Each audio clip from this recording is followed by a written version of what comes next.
I'm Al Prophet, and this is the true story of the French Connection. One of the biggest criminal conspiracies in history, and how the U.S. government helped start it, support it, and protect it. Our story begins as World War II ends. After the war, drug use in America was at an all-time low due to disruptions in the supply chain during the war and the economic downturn of the Great Depression. So in the late 40s, the U.S. government had a real opportunity to possibly eliminate hard drugs as an American social problem. But instead, the U.S. government helped Asian, European, and American gangsters build an extremely sophisticated and global industry for heroin that's still going strong today, 70 years later. June 1940, the French government surrenders to the Nazis, and in the French colony of Indochina, the Vietnamese independence movement begins, led by a man named Ho Chi Minh. French Indochina was composed of the modern-day nations of Vietnam, Laos, and Cambodia, and was heavily populated by French businesses and French families. The independence movement began a war of terror against this French population, killing an estimated 150,000 civilians. The local French authorities, lacking support from a home country that was now under German occupation, began working with criminal elements, most notably gangsters from the French island of Corsica.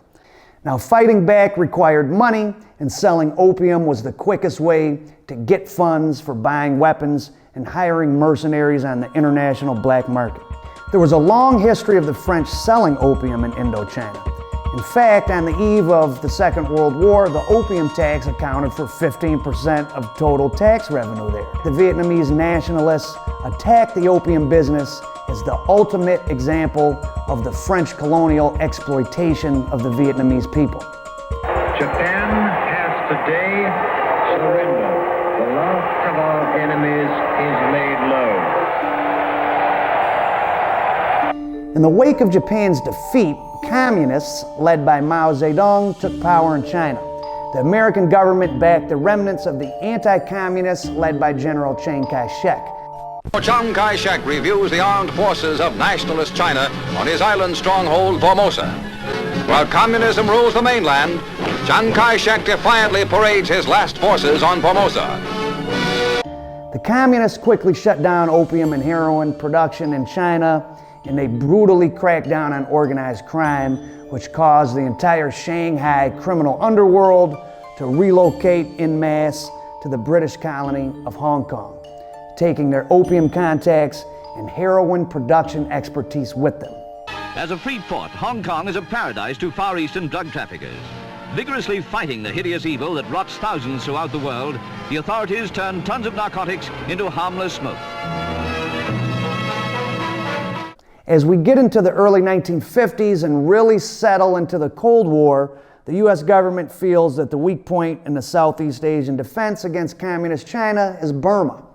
So the U.S. begins arming the anti-communist Chinese KMT army, and they're stationed in the so-called Shan State, which is a very mountainous, very heavily jungled area, remote and cut off from the rest of the world. It sits between the borders of China, Burma, Laos, and Thailand. The Shan State was also one of the largest opium growing regions in the world. In 1950, the CIA purchased a bankrupt airline and used the fleet of planes to run weapons to the KMT in Shan province.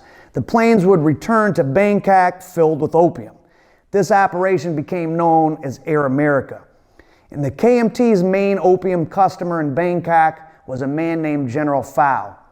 Phao was the commander of the Thai National Police Force. He was also the CIA's man in Thailand. From Bangkok, the Thai National Police would load the raw opium onto boats, and from there, it was escorted by the Maritime Police to rendezvous with large freighters bound for Singapore or Hong Kong to be processed into finished heroin and sent to the United States, usually via smuggling rings controlled by the same Corsican gangsters that were help fighting the Viet Minh communists in Indochina. The volume of this CIA-facilitated Thai heroin industry was gigantic.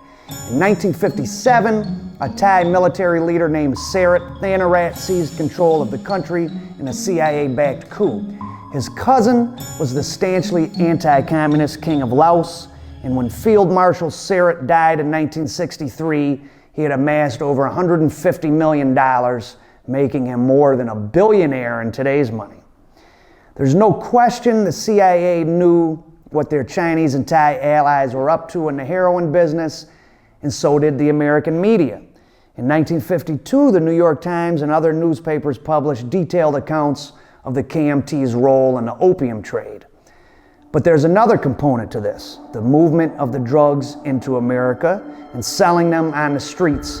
And this is where the American Mafia comes in, yet another CIA and U.S. government ally.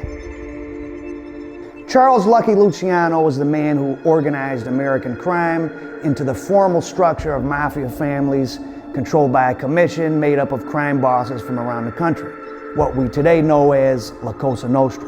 In 1936, Lucky Luciano was sent away to prison with a 30-year sentence, convicted of running a vast prostitution ring.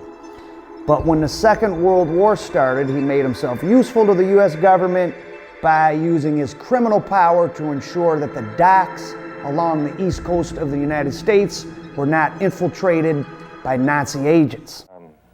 The Mafia. Aren't you getting into trouble when you use them during World War II? As we now recently read, we use them in New York City. I had only known that we'd used them in Marseille, on the docks there. Of course, it's a tricky business. It's a part of the evaluation that a good intelligence officer and a good policymaker will make in deciding whether to use any person or any instrument or any political organization. There's no question. As a reward for his wartime efforts, Lucky Luciano gets released from U.S. prison in 1946 and deported back to Italy, where he quickly gets back into the heroin business. December of 1946, Luciano oversaw a meeting of mafia leaders in Havana, Cuba, where the logistics of the post-war heroin trade was worked out. Initially, there were three sources of heroin: medical grade produced in Europe, Turkish opium processed into heroin in Marseille, France, and the Asian heroin coming from the CIA's proxy armies in Indochina and Thailand. The French Corsicans were responsible for smuggling most of this heroin into the U.S., no matter what the source. And part of the reason the Corsicans were such good smugglers was that they were helping the CIA in France and were being protected. These French Corsicans, who have had traditional ties with them for many, many years, arranged for the smuggling of the morphine base into France. Marseille is the capital of the Corsican underworld for all of France. In the immediate aftermath of the war, the labor movement in Western Europe was growing increasingly militant in its battles with the government and private business. In 1947, during a general strike, the communist unions were about to take over France. Competent observers feared that there would be a fall of the government, and the French people were hungry. Many of them took to the streets. Strikes are the communist tactic as the Marshall Plan develops economic aid to support freedom in France. The American program bitterly opposed by communists. The port city of Marseille, France, was a hotbed of radical labor, and as a part of a larger effort across all of Europe to suppress communism and the labor movement generally, the CIA's operatives supplied arms and money to the Corsican underworld to be used for assaulting picket lines and the harassment and even murder of key union officials and political agitators in Marseille. It became a matter of breaking these strikes. And of course, if you want to break a strike, you go to boys who have big bare knuckles and who know how to wield the cudgels. And they turn to what could best be described as the Corsican Mafia, under the leadership of a well-known Corsican racketeer by the name of Ferry Pisani. And probably he was involved in smuggling heroin going through Marseille, and he didn't need our money. My first job at CIA was case officer for French left operation, non-communist left. Now we have a Corsican Mafia with the carte blanche to do almost anything criminal they want, a resurgent Sicilian Mafia that has American Lucky Luciano to help it, and another set of Corsican criminals in Southeast Asia working with the French intelligence services to fend off the Viet Minh. So the French Connection is now in place, and all the ingredients are set for the rise of the drug culture in America and eventually the so-called war on drugs, a war that killed far more people and destroyed exponentially more lives than the Cold War ever did. Heroin's becoming a real problem in the black communities of certain big cities, especially Harlem and New York City at this point. The traffic starts in Manhattan. More readily obtainable in Manhattan, especially in the Harlem area, up around Lexington Avenue, from about 97th to around 135th Street, 116th Street, running east to west completely, 125th Street, and so many other spots. Probably take me all day to name them all. An academic study by Columbia University on a residential block in East Harlem in the late 50s found that 1/3 of the residents were addicted to the drug. The only thing that united Italians and Puerto Ricans together was the use of drugs. So the real casualties in the first round of the Cold War were the American drug users, especially African Americans, who helped finance the CIA's Cold War maneuverings in Burma and Thailand in the 1950s with their addiction. So who were the Corsicans and why are they so important? Well, Corsican history is very interesting, very central to European history generally. Napoleon was Corsican. Corsica passed through the hands of the Greeks, the Carthaginians, the Romans, and even a bank, the Genoese Bank of St. George, took charge of the island at one point. Eventually, France controlled it, and Corsicans became spread out through the French colonial empire, including Indochina, the opium production center, also in Lebanon, another opium production center.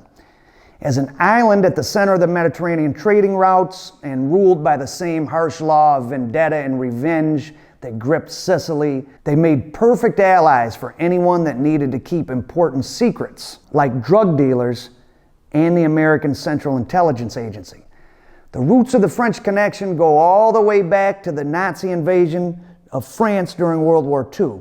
When the Nazis took power, they allowed a large part of southern France to remain semi-independent as a puppet state. Its capital was the spa town of Vichy. The Vichy government had responsibilities to the Nazis and set up a Gestapo-like force called the Carlinga. And the Carlinga was full of Corsican gangsters that used their powers to rob and steal from the population. Once the war ended, many of the Carlinga were executed by General Charles de Gaulle's new French government, but some of them escaped to South America along with various former Nazis, which is a long and interesting story in and of itself. One of these Carlinga veterans was a man named Auguste Record, a Corsican who set himself up in Argentina as a brothel owner. Then he became tied in with the opium processing labs being developed in Marseille right after the end of the war for processing Turkish opium. Auguste Record ran his empire mostly from Paraguay, a country that was very friendly to international criminals, especially Nazis and Nazi collaborators like the founders of the French Connection. 1954, the Battle of Dien Bien Phu signals the final defeat of the French in Indochina, and the communists take power in North Vietnam. Bien Phu, the French fortress in Indochina, fell to the Vietnamese Communist Army. The garrison had been surrounded by Viet Minh forces, but despite massive reinforcements, 3,000 French paratroopers were dropped to help the besieging troops, and fierce resistance from the 16,000-strong French army, it was to no avail. Coming on the heels of near defeat in the Korean War, the U.S. is deeply concerned about the expansion of Soviet and Chinese influence in Asia. The tiny kingdom of Laos became the center of America's secret war on communism in East Asia. Despite the fact that Laos was declared a neutral country under the same Geneva Peace Accords of 1954 that had divided Vietnam into a communist northern and non-communist southern partition, President Eisenhower began supplying the Laotian military with cash and weapons, and the CIA conducted intelligence operations from deep inside Laos. The Hmong were a small ethnic group living in the remote areas of Laos where the North Vietnamese were moving troops and equipment into attack South Vietnam. The Hmong were really turned into the CIA's private army in Laos, and the Hmong's main source of income was, of course, growing opium. In 1965, the new Laotian government kicked all the Corsicans out of the country, and the Corsicans had been the ones purchasing the opium grown in Laos and shipping it out to be processed into heroin. 1965 was also the year that the United States sent actual American soldiers to fight in Vietnam, and the war starts heating up. So the Hmong tribe now becomes very, very important to the American war effort in Vietnam. The man who commands most of the secret army is General Vang Pao. He is a Hmong tribesman who worked closely with the CIA in organizing the Hill people. Today, along with his secret army role, he also commands all Lao forces in the most crucial military region. With the Corsican pilots shut down, the CIA stepped in and provided transport for the Hmong opium crop, and the Hmong military leader, a man named Vang Pao, actually started manufacturing heroin himself, and the chief of staff of the Laotian army was suspected of operating the largest heroin refinery in the world at the time. Frequently, he is accompanied by an aide-de-camp with a briefcase full of money. Vang Pao and his men received their money direct from the CIA. The Hmong are a tough and stoic race, and as long as Vang Pao is willing to lead, they seem willing to follow. Now, much of this heroin was being sold directly to U.S. soldiers in Vietnam. According to academic researcher Alfred McCoy, all three of the major political groups allied to the U.S. and South Vietnam ran heroin distribution networks. Members of the South Vietnamese parliament were actually caught smuggling large amounts of heroin into the country, but of course, no legal action was taken. In effect, the entire South Vietnamese government, our ally in the war on communism, was dealing heroin to American troops. By September of 1971, there was an addiction crisis amongst American soldiers. Seemingly unlimited quantities of heroin were available at every U.S. military base. Army medical doctors estimated that up to 15% of GIs in Vietnam were heroin users. And the junkies are coming home, angry and scared and strung out. In New York City, there are 300,000 Vietnam-era veterans, and 40,000 of them are addicts. Most of them began using heroin, barbiturates, and amphetamines in Vietnam. I am a Vietnam veteran, a ex-Marine medic, and an ex-morphine addict. A Marine that was in my company was with us for about 2 weeks, heard noise behind him, turned around and sprayed the area. He hit 3 women and some children. This is a normal reaction, but when he put the gun up to his shoulder and took individual aim, he was committing murder. That night, when we set up our perimeter, I shot morphine for the first time because of what had happened that day to me. This was the only way that I could rationalize why I was there. Back in France, the Corsican Mafia had insinuated themselves even deeper into the political system after the May uprisings of 1968, when French President Charles de Gaulle's government was nearly brought down by the left-wing student movement and a general strike of 10 million workers. A 4-week revolutionary outburst in France shook the world by their ferocity and by the fact that they took place in one of the world's most civilized capitals. Not since the liberation in 1944 had the streets of Paris seen such a battle. In his desperation to take back the streets of Paris from the students and the workers, de Gaulle created a group known as the Civic Action Service. The Civic Action Service was made up of petty thugs and criminals, many of them Corsican, who were once again given get-out-of-jail-free cards in exchange for their head-busting work for the French government. Whether it was raw opium coming from Turkey or processed heroin coming from Asia, the Corsican smugglers had ratcheted up their smuggling into the United States, the highest levels of de Gaulle's government. In the fall of 1970, for example, when the police charged a French Civic Action Service member with smuggling 2 heroin shipments into the United States, he threatened the French police, telling them, "We have protection, so watch your step." As heroin-addicted American GIs were coming back home, they brought their addictions home with them.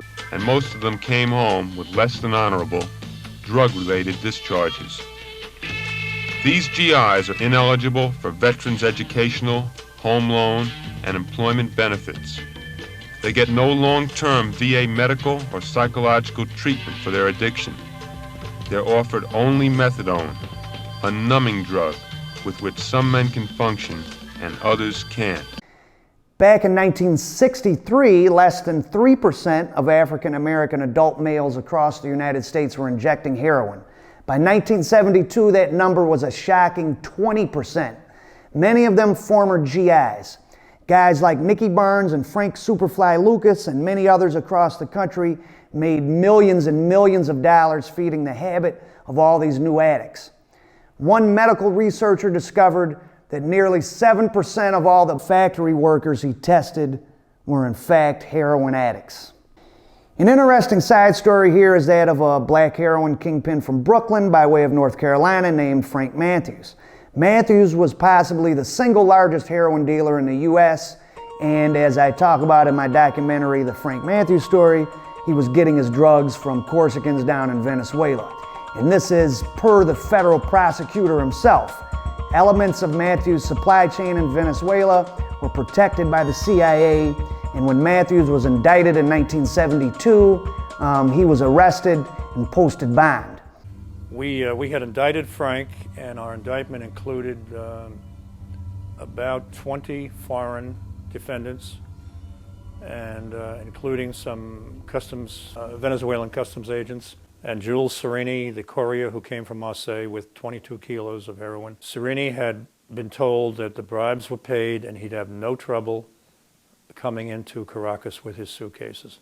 He was in fact arrested with 22 kilos and 100% pure heroin. Matthews paid cash for it, and they would have had backed up 22 kilos every month if they got away with it. Miller and I were requested to report to the criminal division immediately for a meeting with the CIA. And the general counsel told us, under no circumstances is your indictment going to be presented as it is. We are lopping off the entire Venezuelan portion, the international portion of your indictment.